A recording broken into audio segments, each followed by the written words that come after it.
Welcome back to Weird Worlds. Join us on a journey through the pages of old, dusty, weird pulp magazines. Before we begin, I invite you to pause for a moment and share in the comments where in the world you're listening from and what time of day it is for you. Rat in the Skull by Rog Phillips. Dr. Joseph McNair was not the sort of person one would expect him to be in the light of what happened. Indeed, it is safe to say that until the summer of 1955 he was more normal, better adjusted than the average college professor. And we have every reason to believe that he remained so, in spite of having stepped out of his chosen field. At the age of 34, he had to his credit a college textbook on advanced calculus, an introductory physics, and 72 papers that had appeared in various journals, copies of which were in neat order in a special section of the bookcase in his office of the university, and duplicate copies of which were in equally neat order in his office at home. None of these were in the field of psychology, the field in which he was shortly to become famous or infamous. But anyone who studies the published writings of Dr. McNair must inevitably conclude that he was a competent, responsible scientist and a firm believer in institutional research by teams rather than in private research, and go it alone, secrecy the course he eventually followed. In fact, there is every reason to believe he followed this course with the greatest of reluctance, aware of its pitfalls, and that he took every precaution that was humanly possible. Certainly. On that day in late August 1955, at the little cabin on the Russian River, 100 miles upstate from the university, when Dr. McNair completed his paper on an experimental approach to the psychological phenomena of verification. He had no slightest thought of going it alone. It was mid-afternoon. His wife, Alice, was dozing on the small dock that stretched out into the water. Her slim figure tanned the smooth brown that was just a shade lighter than her hair. Their 8-year-old son, Paul, was 50 yards upstream playing with some other boys, their shouts the only sound except for the whisper of rushing water and the sound of wind in the trees. Dr. McNair, in swim trunks, his lean, muscular body hardly tanned at all, emerged from the cabin and came out on the dock. "Wake up, Alice," he said, nudging her with his foot. "You have a husband again." "Well, it's about time," Alice said, turning over on her back and looking up at him, smiling in answer to his happy grin. He stepped over her and went out on the diving board, leaping up and down on it, higher and higher each time in smooth coordination, then went into a 1.5 gainer, his body cutting into the water with a minimum of splash. His head broke the surface. He looked up at his wife and laughed in the sheer pleasure of being alive. A few swift strokes brought him to the foot of the ladder. He climbed dripping water to the dock, then sat down by his wife. "Yep, it's done," he said. "How many days of our vacation left?" 2. "That's time enough for me to get a little tan. Might as well make the most of it. I am going to be working harder this winter than I ever did in my life." "But I thought you said your paper was done." "It is. But that's only the beginning. Instead of sending it in for publication, I'm going to submit it to the directors with a request for facilities and personnel to conduct a line of research based on pages 27 to 32 of the paper." "And you think they'll grant your request?" "There is no question about it," Dr. McNair said, smiling confidently. "It's the most important line of research ever opened up to experimental psychology. They'll be forced to grant my request. It will put the university on the map." Alice laughed and sat up and kissed him. "Maybe they won't agree with you," she said. "Is it all right for me to read the paper?" "I wish you would," he said. "Here is that son of mine, upstream." He leaped to his feet and went to the diving board again. "Better walk along the bank, Joe. The stream is too swift." "Nonsense," Dr. McNair said. He made a long, shallow dive, then began swimming in a powerful crawl that took him upstream slowly. Alice stood on the dock watching him until he was lost to sight around the bend, then went into the cabin. The completed paper lay beside the typewriter. Alice had her doubts. "I am not so sure the board will approve of this," she said. Dr. McNair, somewhat exasperated, said, "What makes you think that? Pavlov experimented with his dog. Physiological experiments with rats, rabbits, and other animals go on all the time." "There is nothing cruel about it, just the same," Alice said. So Dr. McNair cautiously resisted the impulse to talk about his paper with his fellow professors and his most intelligent students. Instead, he merely turned his paper into the board at the earliest opportunity and kept silent, waiting for their decision. He hadn't long to wait. On the last Friday of September, he received a note requesting his presence in the boardroom at 3 o'clock on Monday. He rushed home after his last class and told Alice about it. "Let's hope their decision is favorable," she said. "It has to be," Dr. McNair answered with conviction. He spent the weekend making plans. "They'll probably assign me a machinist and a couple of electronics experts from the Hill," he told Alice. "I can use graduate students for work with the animals. I hope they give me Dr. Munitz from Psych as a consultant because I like him much better than Virhoff.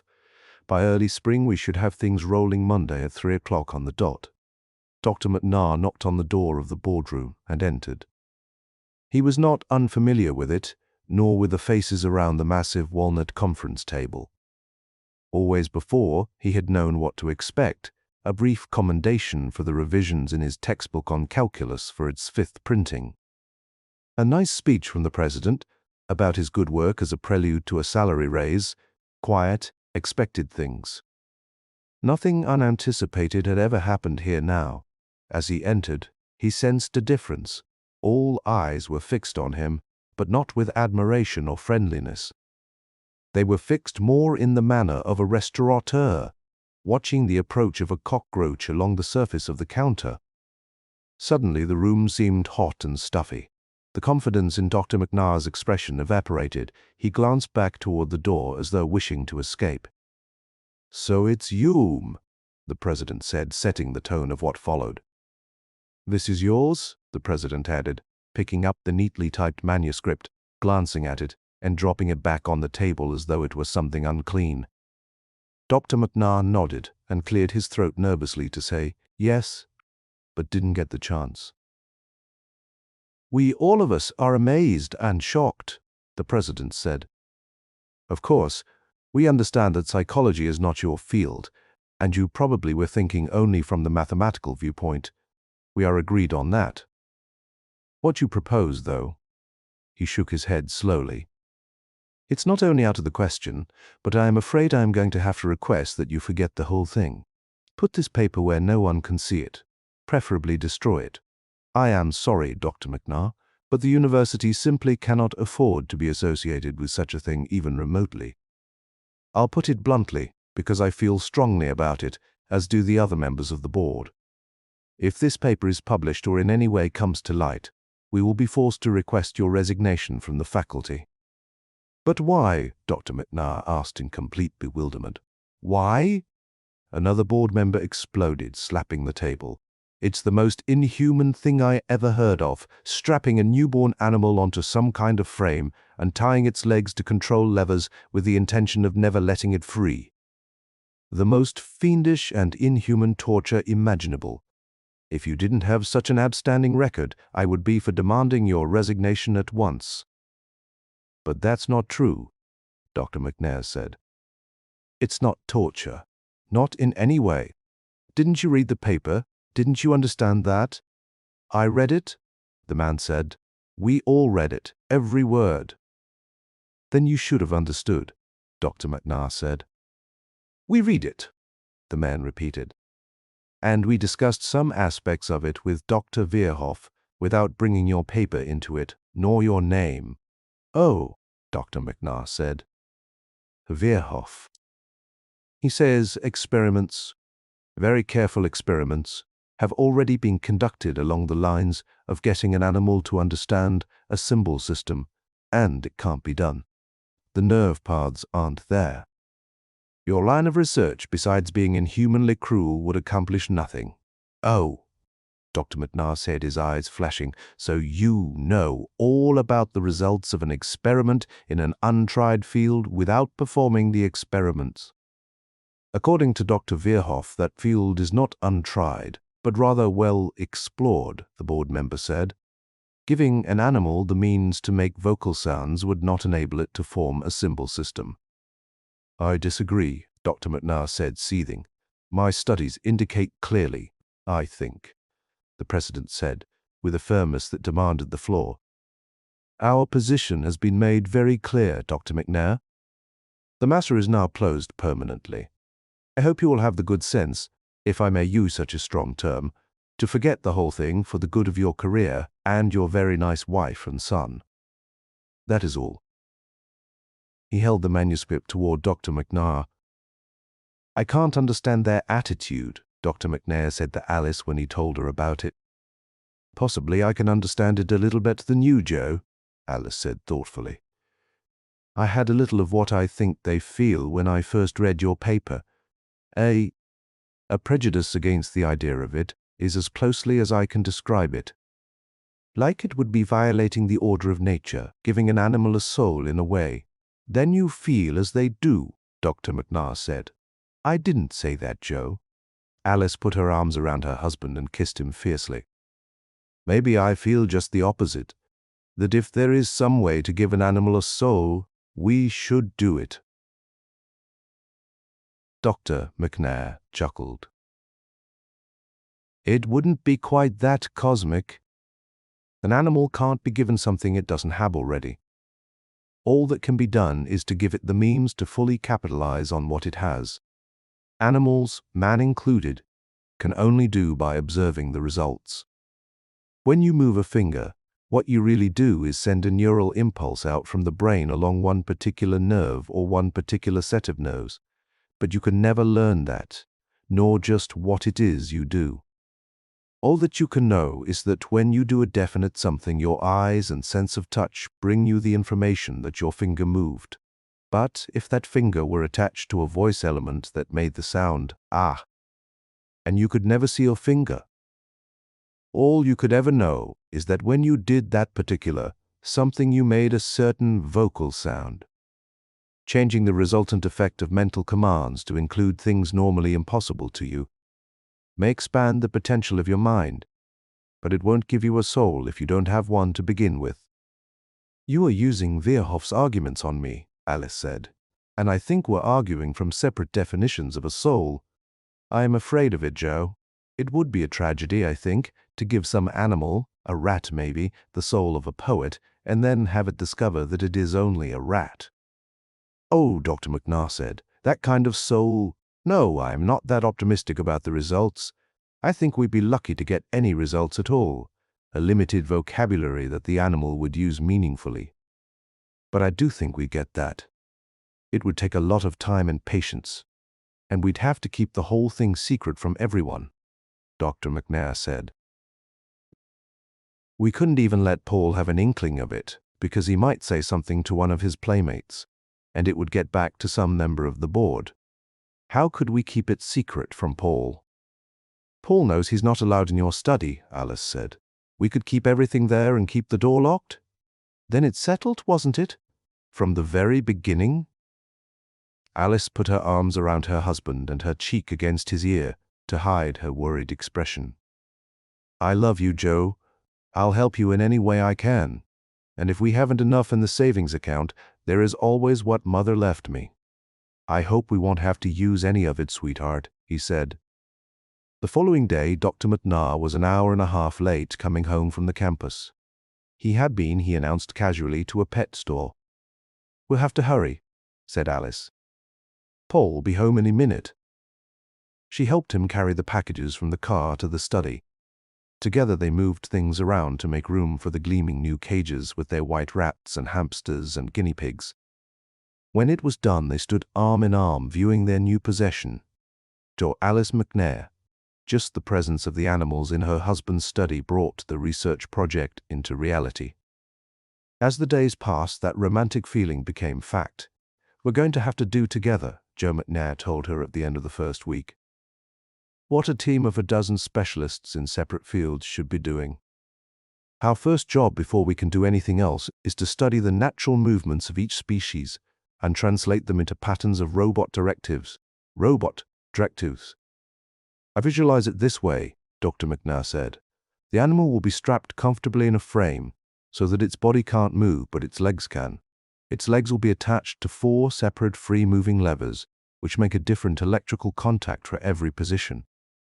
Each electrical contact or control switch will cause the robot body to do one specific thing, such as move a leg, utter some particular sound through its voice box, or move just one finger.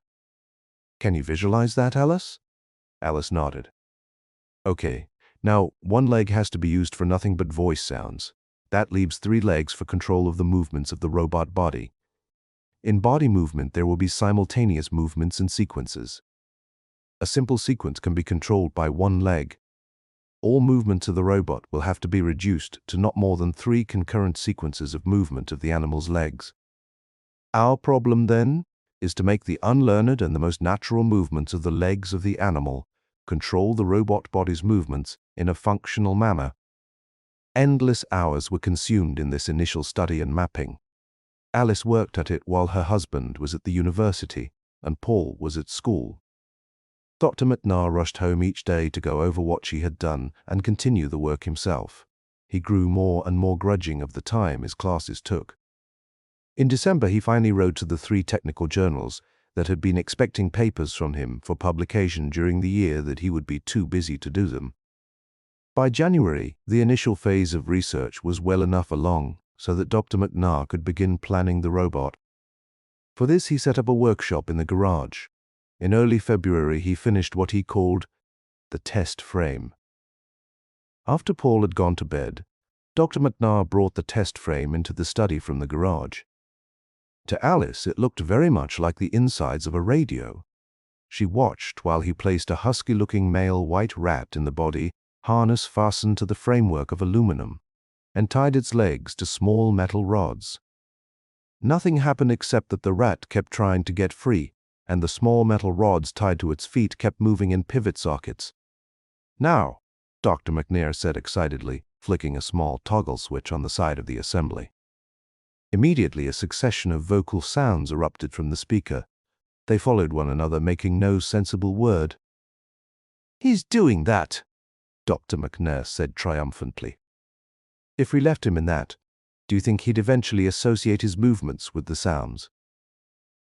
"It's possible, but that would be more on the order of what we do when we drive a car.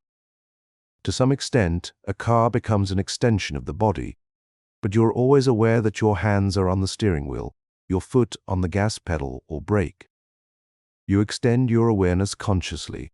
You interpret a slight tremble in the steering wheel as a shimmy in the front wheels.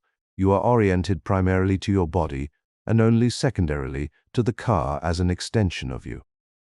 Alice closed her eyes for a moment. She said. "And that's the best we could get, using a rat that knows already it's a rat." Alice stared at the struggling rat, her eyes round with comprehension, while the loudspeaker in the test frame said, "Ag pre dies raf os day." Dr. McNair shut off the sound and began freeing the rat. "By starting with a newborn animal and never letting it know what it is," he said, "we can get a complete extension of the animal into the machine in its orientation. So complete that if you took it out of the machine after it grew up, it would have no more idea of what had happened than your brain, if it were taken out of your head and put on a table." "Now I am getting that feeling again, Joe," Alice said, laughing nervously. "When you said that about my brain, I thought, or my soul." Dr. McNair put the rat back in its cage. "There might be a valid analogy there," he said slowly. "If we have a soul that survives after death, what is it like? It probably interprets its surroundings in terms of its former orientation in the body." "That's a little of what I mean," Alice said. "I can't help it, Joe. Sometimes I feel so sorry for whatever baby animal you'll eventually use that I want to cry. I feel so sorry for it because we will never dare let it know what it really is." "That's true. Which brings up another line of research that should be the work of one expert on the team I ought to have for this. As it is, I'll turn it over to you to do while I build the robot. What's that, opiates? Dr. McNair said. What we want is an opiate that can be used on a small animal every few days so that we can take it out of the robot, bathe it, and put it back again without its knowing about it. There probably is no ideal drug. We'll have to test the more promising ones. Later that night, as they lay beside each other in the silence and darkness of their bedroom, Dr. McNair sighed deeply. So many problems, he said. I sometimes wonder if we can solve them all, see them all, to Alice McNair. Later, that night in early February, marked the end of the first phase of research, the point where two alternative futures hung in the balance, and either could have been taken. That night she might have said, "There in the darkness, let's drop it," and her husband might have agreed. She thought of saying it. She even opened her mouth to say it, but her husband's soft snores suddenly broke the silence of the night. The moment of return had passed, moans followed month. To Alice it was a period of rushing from kitchen to hypodermic injections to vacuum cleaner to hypodermic injections, her key to the study in constant use.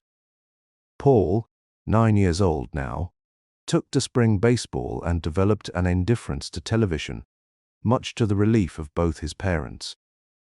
In the garage workshop, Dr. McNair made parts for the robot and kept a couple of innocent projects going, which he worked on when his son Paul evinced his periodic curiosity about what was going on. Spring became summer. For 6 weeks, Paul went to scout camp, and during those 6 weeks, Dr. McNair reorganized the entire research project in line with what it would be in the fall. A decision was made to use only white rats from then on. The rest of the animals were sold to a pet store, and a system for automatically feeding, watering, and keeping the cages clean was installed in preparation for a much-needed 2 weeks vacation at the cabin. When the time came to go, they had to tear themselves away from their work by an effort of will, aided by the realization that they could get little done with Paul underfoot. September came all too soon. By mid-September, both Dr. McNair and his wife felt they were on the home stretch. Parts of the robot were going together and being tested.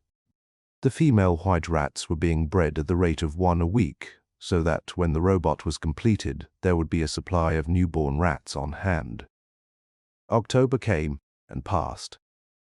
The robot was finished, but there were minor defects in it that had to be corrected. Adam, Dr. McNair said one day, will have to wear this robot all his life. It has to be just right. And with each litter of baby rats, Alice said, I wonder which one is Adam. They talked of Adam often now, speculating on what he would be like. It was almost, they decided, as though Adam were their second child. And finally, on November 2, 1956, everything was ready. Adam would be born in the next litter, due in about 3 days. The amount of work that had gone into preparation for the great moment is beyond conception. 4. File cabinet drawers were filled with notes. By actual measurement, 17 feet of shelf space was filled with books on the 1,001 subjects that had to be mastered. The robot itself was a masterpiece of engineering that would have done credit to the research staff of a watch manufacturer. The vernier adjustments alone, used to compensate daily for the rat's growth, had 8 patentable features. And the skills that had to be acquired. Alice, who had never before had a hypodermic syringe in her hand, could now inject a precisely measured amount of opiate into the tiny body of a baby rat with calm confidence in her skill. After such monumental preparation, the great moment itself was anticlimactic. While the mother of Adam was still preoccupied with the birth of the remainder of the brood, Adam, a pink helpless thing about the size of a little finger, was picked up and transferred to the head of the robot. His tiny feet, which he would never know existed, were fastened with gentle care to the 4 control rods. His tiny head was thrust into a helmet attached to a pivot-mounted optical system, ending in the lenses that served the robot for eyes. And finally, a transparent plastic cover contoured to the shape of the back of a human head, was fastened in place. Through it his feeble attempts at movement could be easily observed. Thus Dr. McNair's Adam was born into his body, and the time of the completion of his birth was 1:30 in the afternoon on the 5th day of November, 1956. In the ensuing half-hour, all the cages of rats were removed from the study, the floor was scrubbed, and deodorizers were sprayed, so that no slightest trace of Adam's lowly origins remained. When this was done, Dr. McNair loaded the cages into his car and drove them to a pet store that had agreed to take them. When he returned, he joined Alice in the study, and at 5 minutes before 4, with Alice hovering anxiously beside him, he opened the cover on Adam's chest and turned on the master switch that gave Adam complete dominion over his robot body. Adam was beautiful and monstrous, made of metal from the neck down, but shaped to be covered by padding and skin in human semblance. From the neck up, the job was done. The face was human, masculine, handsome, much like that of a clothing store dummy, except for its mobility of expression and the incongruity of the rest of the body. The voice control lever and contacts had been designed so that the ability to produce most sounds would have to be discovered by Adam as he gained control of his natural right front leg. Now the only sounds being uttered were O, millimeter, and L, in random order. Similarly, the only movements of his arms and legs were feeble, like those of a human baby. The tremendous strength in his limbs was something he would be unable to tap fully until he had learned conscious coordination. After a while, Adam became silent and without movement. Alarmed, Dr. McNair opened the instrument panel in the abdomen. The instruments showed that Adam's pulse and respiration were normal. He had fallen asleep. Dr. McNair and his wife stole softly from the study and locked the door. After a few days with the care and feeding of Adam, all that remained of the giant research project, the pace of the days shifted to that of long-range patience. "It's just like having a baby," Alice said. "You know something?" Dr. McNair asked. "I've had to resist passing out cigars. I hate to say it, but I am prouder of Adam than I was of Paul when he was born." "So am I, Joe," Alice said quietly, "but I am getting a little of that scared feeling back again. In what way he watches me." "Oh, I know it's natural for him to, but I do wish you had made the eyes so that his own didn't show as little dark dots in the center of the iris. It couldn't be helped," Dr. McNair said. "He has to be able to see, and I had to set up the system of mirrors so that the two axes of vision would be 3 inches apart, as they are in the average human pair of eyes." "Oh, I know," said Alice. "Probably it's just something I've seized on, but when he watches me, I find myself holding my breath in fear that he can read in my expression the secret we have to keep from him, that he is a rat." "Forget it, Alice. That's outside his experience and beyond his comprehension." "I know," Alice sighed. "When he begins to show some of the signs of intelligence a baby has, I'll be able to think of him as a human being." "Sure, darling," Dr. McNair said. "Do you think he ever will?" "That," Dr. McNair said, "is the big question. I think he will. I think so now even more than I did at the start. Aside from eating and sleeping, he has no avenue of expression except his robot body, and no source of reward except that of making sense, human sense." The days passed and became weeks, then months. During the daytime, when her husband was at the university and her son was at school, Alice would spend most of her hours with Adam, forcing herself to smile at him and talk to him as she had to Paul when he was a baby. But when she watched his motions through the transparent back of his head, his leg motions remained those of attempted walking and attempted running. Then one day, when Adam was 4 months old, things changed as abruptly as the turning on of a light. The unrewarding walking and running movements of Adam's little legs ceased. It was evening, and both Dr. McNair and his wife were there. For a few seconds there was no sound or movement from the robot body. Then, quite deliberately, Adam said, "Ah, ah." Dr. McNair echoed, "Ma'am, ma'am, ah, ma'am." Adam said. The silence in the study became absolute. The seconds stretched into eternities. Then, Adam said. Alice began crying with happiness. Adam said. Mama. Then, as though the effort had been too much for Adam, he went to sleep. Having achieved the impossible, Adam seemed to lose interest in it. For 2 days he uttered nothing more than an occasional involuntary syllable. I would call that as much of an achievement as speech itself, Dr. McNair said to his wife. His right front leg has asserted its independence. If each of his other 3 legs can do as well, he can control the robot body. It became obvious that Adam was trying. Though the movements of his body remained non-purposive, the pauses in those movements became more and more pregnant with what was obviously mental effort. During that period, there was, of course, room for argument and speculation about it, and even a certain amount of humor. Had Adam's right front leg, at the moment of achieving meaningful speech, suffered a nervous breakdown? What would a psychiatrist have to say about a white rat that had a nervous breakdown in its right front leg? The worst part about it, Dr. McNair said to his wife, is that if he fails to make it, he'll have to be killed. He can't have permanent frustration forced onto him, and, by now, returning him to his natural state would be even worse. And he has such a stout little heart, Alice said. Sometimes when he looks at me, I am sure he knows what is happening, and he wants me to know he's trying. When they went to bed that night, they were more discouraged than they had ever been.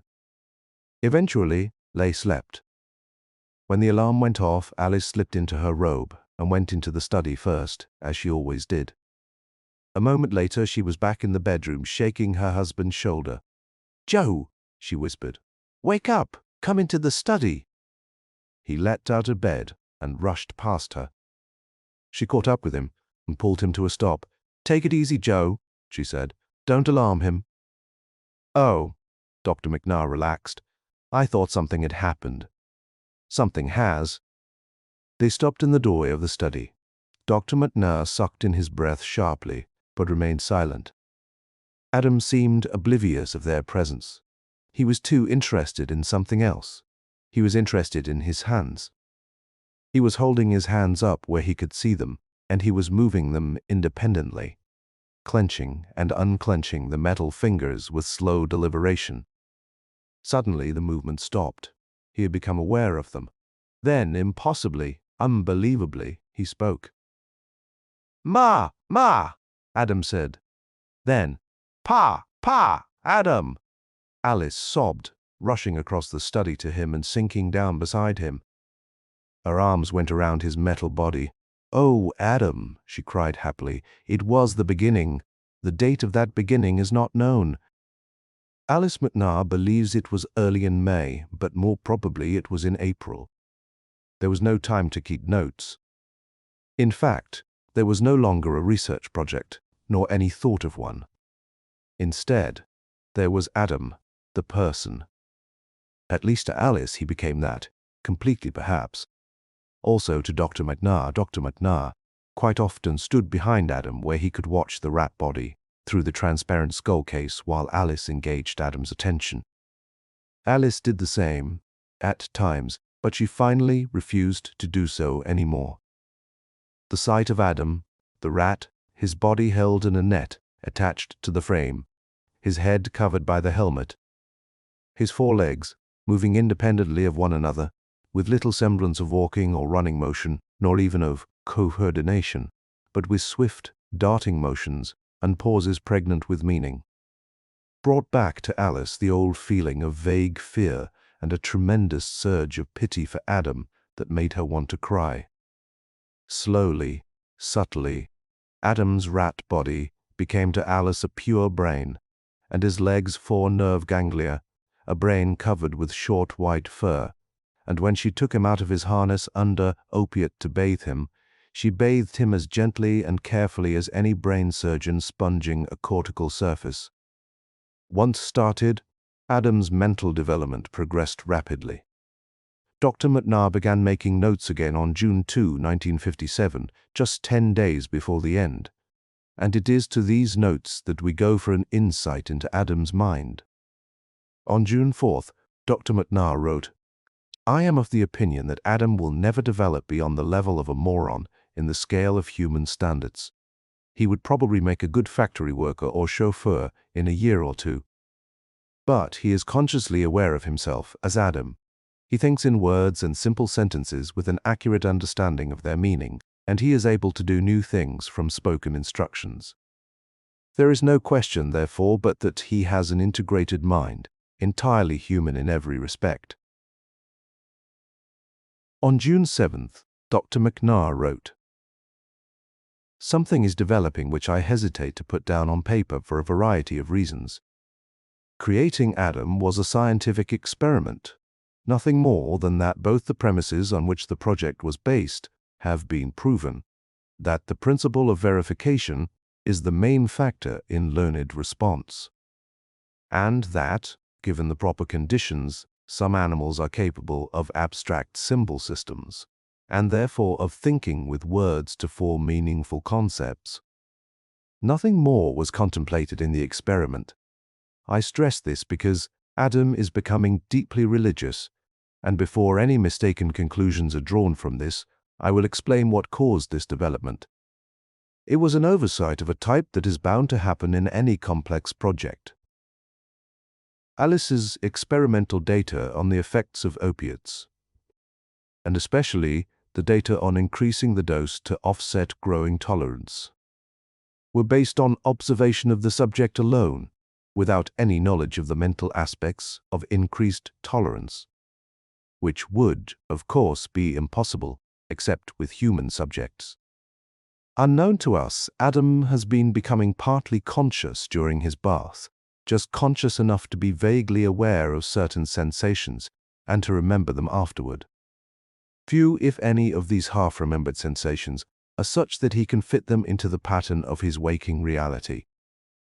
The one that has had the most pronounced influence on him is, to quote him, "Feel clean inside.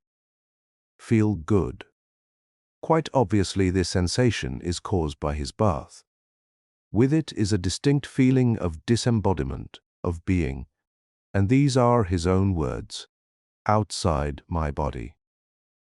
This, of course, is an accurate realization because to him the robot is his body, and he knows nothing of the existence of his actual living rat body. In addition to these two effects, there is a third one, a feeling of walking, and sometimes of floating, of stumbling over things he can't see, of talking, of being talked to by disembodied voices. The explanation of this is also obvious. When he is being bathed, his legs are moved about. Any movement of a leg is to him either a spoken sound or a movement of some part of his robot body. Any movement of his right front leg, for example, tells his mind that he is making a sound. But since his leg is not connected to the sound system of his robot body, his ears bring no physical verification of the sound. The mental anticipation of that verification then becomes a disembodied voice to him. The end result of all this is that Adam is becoming convinced that there is a hidden side of things, which there is, and that it is supernatural, which it is, in the framework of his orientation. What we are going to have to do is make sure he is completely unconscious before taking him out and bathing him. His mental health is far more important than exploring the interesting avenues opened up by this unforeseen development. I do intend, however, to make one simple test while he is fully awake, before dropping this avenue of investigation. Dr. McNair does not state in his notes what this test was to be, but his wife says that it probably refers to the time when he pinched Adam's tail and Adam complained of a sudden violent headache. This transference is the one well known to doctors. Unwarranted pain in the human body manifests itself as a headache, when the source of the pain is actually the stomach or the liver or any one of 100 spots in the body. The last notes made by Dr. McNair were those of June 11, 1957, and are unimportant except for the date. We return, therefore, to actual events. So far as they can be reconstructed, we have said little or nothing about Dr. McNair's life at the university after embarking on the research project, nor of the social life of the McNairs. As conspirators, they had kept up their social life to avoid any possibility of the board getting curious about any radical change in Dr. McNair's habits. But as time went on, both Dr. McNair and his wife became so engrossed in their project that only with the greatest reluctance did they go anywhere. The annual faculty party at Professor Long's on June 12th was something they could not evade. Not to have gone would have been almost tantamount to a resignation from the university. Besides, Alice had said when they discussed the matter in May, "Isn't it about time to do a little hinting that you have something up your sleeve?" "I don't know, Alice," Dr. McNair had said. Then a smile quirked his lips and he said, "I wouldn't mind telling off Wehrhoff. I've never gotten over his deciding something was impossible without enough data to pass judgment." He frowned. "We are going to have to let the world know about Adam pretty soon, aren't we?" "That's something I haven't thought about, but not yet. Next fall will be time enough. Don't forget, Joe," Alice said at dinner. "Tonight's the party at Professor Long's. How can I forget with you reminding me?" Dr. McNair said, winking at his son. "And you, Paul?" Alice said. "I don't want you leaving the house, you understand. You can watch television, and I want you in bed by 9:30. Mom," Paul protested. 9:30. He suppressed a grin. He had a party of his own planned. "And you can wipe the dishes for me. We have to be at Professor Long's by 8 o'clock. I'll help you," Dr. McNair said. "No, you have to get ready. Besides, don't you have to look up something for one of the faculty?" "I'd forgotten," said Dr. McNair. "Thanks for reminding me." After dinner, he went directly to the study. Adam was sitting on the floor playing with his wooden blocks. They were alphabet blocks, but he didn't know that yet. The summer project was going to be teaching him the alphabet already, though he preferred placing them in straight rows rather than stacking them up. At 7 o'clock, Alice rapped on the door to the study. "Time to get dressed, Joe," she called. "You'll be all right while we're gone, Adam," Dr. McNair said. "I be all right, Papa," Adam said. "I sleep." "That's good," Dr. McNair said. "I'll turn out the light." At the door, he waited until Adam had sat down in the chair he always slept on and settled himself. Then he pushed the switch just to the right of the door and went out. "Hurry, dear," Alice called. "I am hurrying," Dr. McNair protested, and for the first time, he forgot to lock the study door. The bathroom was next to the study, the wall between them soundproofed by a ceiling-high bookshelf in the study filled with thousands of books. On the other side was the master bedroom, with a closet with sliding panels that opened both on the bedroom and the bathroom. These sliding panels were partly open, so that Dr. McNair and Alice could talk. "Did you lock the study door?" "Of course," Dr. McNair said. "But I'll check before we leave. How is Adam taking being alone tonight?" Alice called.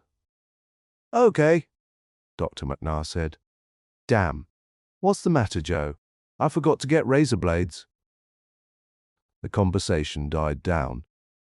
Alice McNair finished dressing. "Aren't you ready yet, Joe?" she called. "It's almost 7:15. Be right with you." I nicked myself shaving with an old blade. The bleeding's almost stopped now. Alice went into the living room. Paul had turned on the television and was sprawled out on the rug. "You be sure and stay home and be in bed by 9:30, Paul," she said. "Promise." Mom," he protested. "Well, all right." Dr. McNair came into the room, still working on his tie. A moment later, they went out to the front door. They had been gone less than 5 minutes when there was a knock. Paul jumped to his feet and opened the door. "Hi, Fred, Tony, Bill," he said. The boys, all 9 years old, sprawled on the rug and watched television. It became 8 o'clock, 8:30, and finally 5 minutes to 9. The commercial began. Whatable. "Here is your bathroom?" Tony asked. "In there," Paul said, pointing vaguely at the doorway to the hall. Tony got up off the floor and went into the hall. He saw several doors, all looking much alike. He picked one and opened it. It was dark inside. He felt along the wall for a light switch and found it. Light flooded the room. He stared at what he saw for perhaps 10 seconds, then turned and ran down the hall to the living room. "Say, Paul," he said, "you never said anything about having a real, honest-to-gosh robot. What are you talking about?" Paul said, "In that room in there," Tony said. "Come on, I'll show you." The television program forgotten, Paul, Fred, and Bill crowded after him. A moment later, they stood in the doorway to the study, staring in awe at the strange figure of metal that sat motionless in a chair across the room. Adam, it seemed certain, was asleep, and had not been wakened by this intrusion nor the turning on of the light. "Gee," Paul said, "it belongs to Dad. We'd better get out of here." "No," Tony said with a feeling of proprietorship at having been the original discoverer. "Let's take a look. He'll never know about it." They crossed the room slowly until they were close up to the robot figure, marveling at it, moving around it. "Say," Bill whispered, pointing, "what's that in there? It looks like a white rat with its head stuck into that kind of helmet thing." They stared at it a moment. "Maybe it's dead. Let's see how you're going to find out." "See those hinges on the cover?" Tony said importantly. "Watch." With cautious skill, he opened the transparent back half of the dome and reached in, wrapping his fingers around the white rat. He was unable to get it loose, but he succeeded in pulling its head free of the helmet. At the same time, Adam awoke. "Ouch!" Tony cried, jerking his hand away. "He bit me. He's alive all right," Bill said. "Look at him glare." He prodded the body of the rat and pulled his hand away quickly as the rat lunged. "Gee, look at its eyes," Paul said nervously. "They're getting bloodshot." "Dirty old rat," Tony said vindictively, jabbing at the rat with his finger and evading the snapping teeth. "Get its head back in there," Paul said desperately. "I don't want Papa to find out we were in here." He reached in, driven by desperation, pressing the rat's head between his fingers and forcing it back into the tight-fitting helmet. Immediately, screaming sounds erupted from the lips of the robot. It was determined by later examination, but only when the rat's body was completely where it should be, were the circuits operable. "Let's get out of here," Tony shouted, and dived for the door, thereby saving his life. "Yeah, let's get out of here," Fred shouted, as the robot figure rose to its feet. Terror enabled him to escape. Bill and Paul delayed an instant too long. Metal fingers seized them. Bill's arm snapped halfway between shoulder and elbow. He screamed with pain and struggled to free himself. Paul was unable to scream. Metal fingers gripped his shoulder, with the metal thumb thrust deeply against his larynx, paralyzing his vocal cords. Fred and Tony had run into the front room. There they waited, ready to start running again. They could hear Bill's screams. They could hear a male voice jabbering nonsense and finally repeating over and over again, "Oh my, oh my, oh my," in a tone all the more horrible because it portrayed no emotion whatever. Then there was silence. The silence lasted several minutes. Then Bill began to sniffle, rubbing his knuckles in his eyes. "I want to go home," he whimpered. "Me too." They took each other's hand and tiptoed to the front door, watching the open doorway to the hall. When they reached the front door, Tony opened it, and when it was open they ran, not stopping to close the door behind them. There isn't much more to tell. It is known that Tony and Bill arrived at their respective homes, saying nothing of what had happened. Only later did they come forward and admit their share in the night's events. Joe and Alice McNair arrived home from the party at Professor Long's at 12:30. finding the front door wide open, the lights on in the living room, and the television on. Sensing that something was wrong, Alice hurried to her son's room and discovered he wasn't there. While she was doing that, Joe shut the front door and turned off the television. Alice returned to the living room, eyes round with alarm, and said, "Paul's not in his room."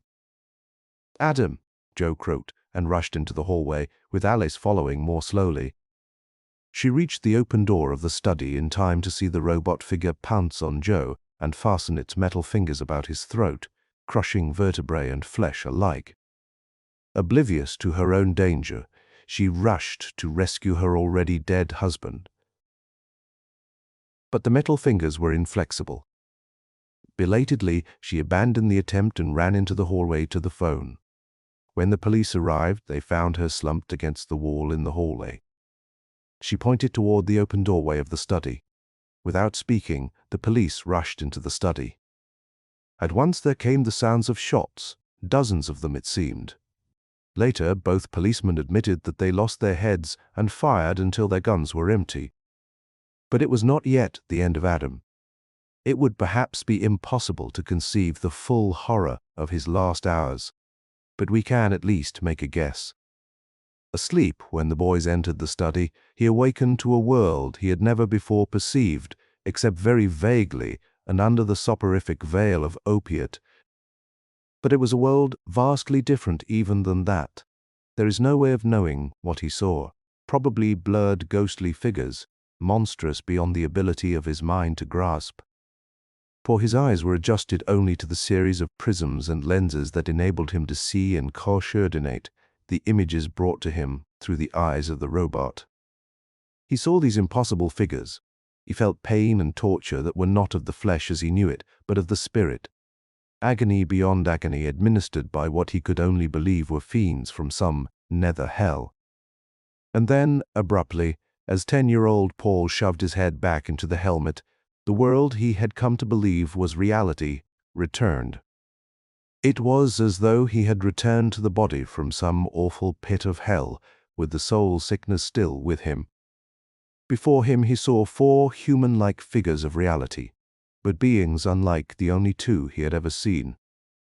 Smaller, seeming to be a part of the unbelievable nightmare he had been in. 2 of them fled, 2 were within his grasp. Perhaps he didn't know what he was doing when he killed Paul and Bill. It's doubtful if he had the ability to think at all then, only to tremble and struggle in his pitiful little rat body, with the automatic mechanisms of the robot acting from those frantic motions.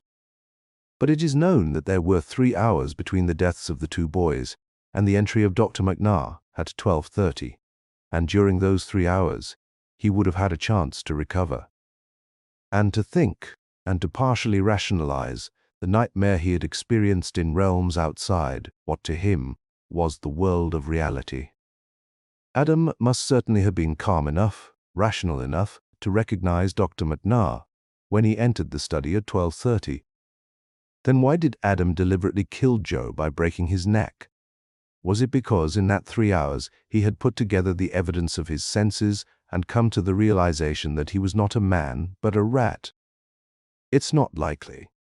It is much more likely that Adam came to some aberrated conclusion dictated by the superstitious feelings that had grown so strongly into his strange and unique existence that dictated he must kill Joseph.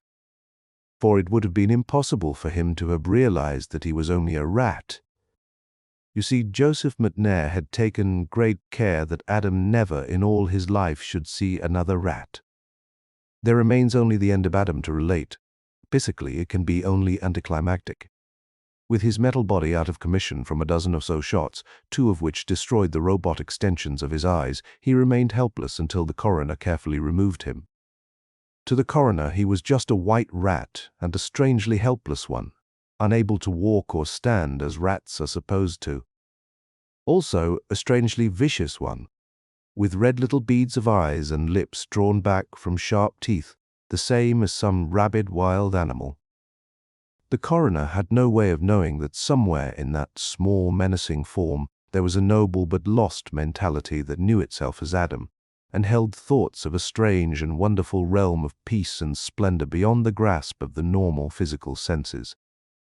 The coroner could not know that the erratic motions of that small left front foot, if connected to the proper mechanisms, would have been audible as, perhaps, a prayer, a desperate plea to whatever lay in the great beyond, to come down and rescue its humble creature. "Vicious little bastard," the coroner said nervously to the homicide men gathered around Dr. McNair's desk. "Let me take care of it," said one of the detectives. "No," the coroner answered. "I'll do it." Quickly, so as not to be bitten, he picked Adam up by the tip of the tail and slammed him forcefully against the top of the desk. End of Rat in the Skull by Rog Phillips.